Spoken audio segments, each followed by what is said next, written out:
একটি কাজ দেখছেন, ইলেকট্রিশিয়ান রাকুল আলম। দেখাতে চাইছি আপনি যে মেকারই হন না কেন, কাজ করেছেন ঠিক আছে, কিন্তু আপনি এই ফাঁসগুলো মারেননি কেন? এই ফাঁসগুলো তো মারতে হবে, না হলে তো অন্য মেকার পরে করবে, আপনার জন্য তো আর থেকে যাবে না। আপনি তো অনেক দিন বাঁচবেন না, আমি তো অনেক দিন বাঁচবো না, পরে তো এই কাজগুলো অন্য মেকার করবে। তাহলে আপনি এই জিনিসটা ফিনিশিং করেনি, কতটুকু লাগবে? অনেক তার ছোট জায়গা, তাহলে কি হবে? হ্যাঁ, এই কাজগুলো আপনারা মেকারে ভুল করবেন না, অনেক সুন্দরভাবে কাজ করবেন। এগুলো সমানভাবে কাটতে হবে, একটা ছোট একটা বড় করে অনেক জায়গা লাগে। এই দেখেন, এটা বড় রেখেছেন, এটা ছোট রেখেছি, তাহলে হলো জোর দিতে হবে সমানভাবে। এই ব্যাঙ্কর জোর চলবে না।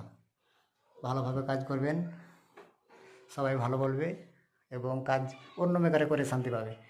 আসসালামু আলাইকুম।